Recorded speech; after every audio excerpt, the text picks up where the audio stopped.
Hello everyone, today we are going to deal about the branchial apparatus. So, what is this branchial or pharyngeal apparatus? Up to 4th week of intrauterine life of an embryo, there is no neck formation, and this apparatus is actually formed during 5th and 6th week of the intrauterine period. We know that in our body there are 3 gametes: ectoderm, mesoderm, endoderm. When you talk about this apparatus, 3 things are important: mesoderm, mesodermal core, and ectoderm and endodermal linings. All these 3 form the branchial apparatus. And it is also called as pharyngeal apparatus. Why? Because it is formed in the floor of the pharynx. In primitive pharynx, the floor is supported by the pharyngeal apparatus. And next, coming to the components of this apparatus. The mesodermal core will form the pharyngeal arches. Endodermal lining will form the pharyngeal pouches, and ectodermal lining will form the pharyngeal clefts. First of all, we see the pharyngeal arches. So, where will you get the pharyngeal arches? In neck region, in posterior aspect, hindbrain vesicles will be present. From there, two halves of arches jumps forward and they fuse at the ventral aspect. So now the pharyngeal arches will be like a horseshoe shaped structure. These arches will be covered by an ectodermal and endodermal lining. The outermost covering of the arches will be ectodermal lining, and innermost covering of the arches will be endodermal lining. Altogether we call it as branchial apparatus. Likewise, almost there are 6 arches arranged in the neck region. Out of this, the 5th arch usually disappears. So, branchial apparatus is an apparatus seen on the ventral aspect and made up of 3 components: mesodermal core, ectodermal lining, endodermal lining.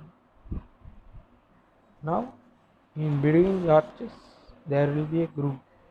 Ectodermal lining dips inside that groove and then comes out and covers the successive arch. That place where the ectodermal lining dips inside the groove is pharyngeal cleft.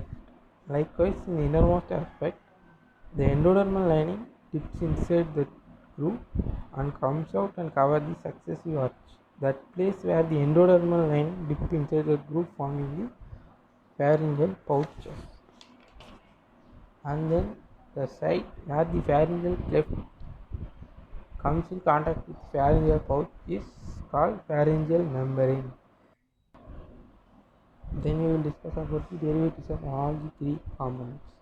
Before that, why we need this pharyngeal apparatus? What are the major structures derived from this pharyngeal apparatus? This apparatus is actually responsible for the formation of face, mouth, pharynx, neck, larynx.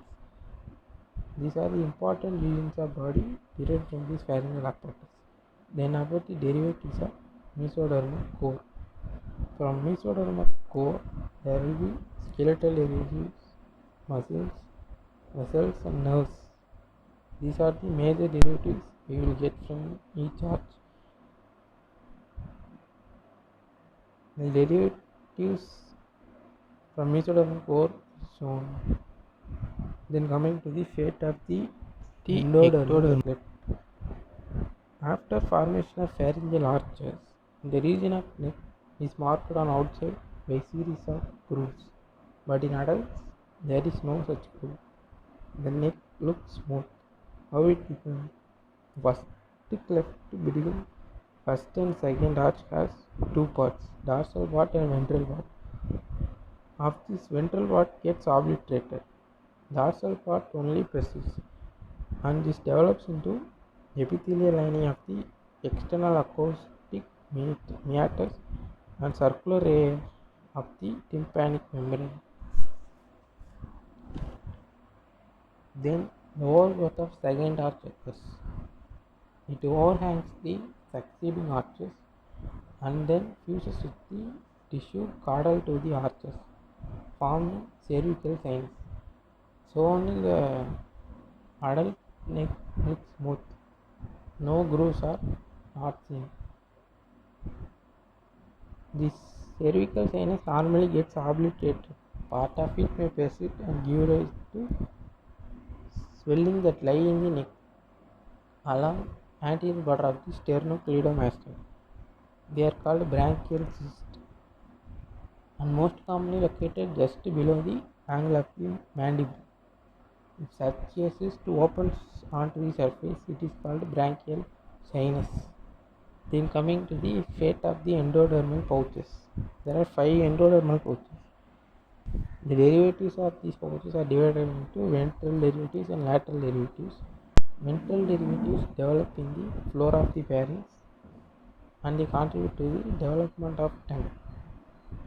And the major derivatives from each pouch is shown.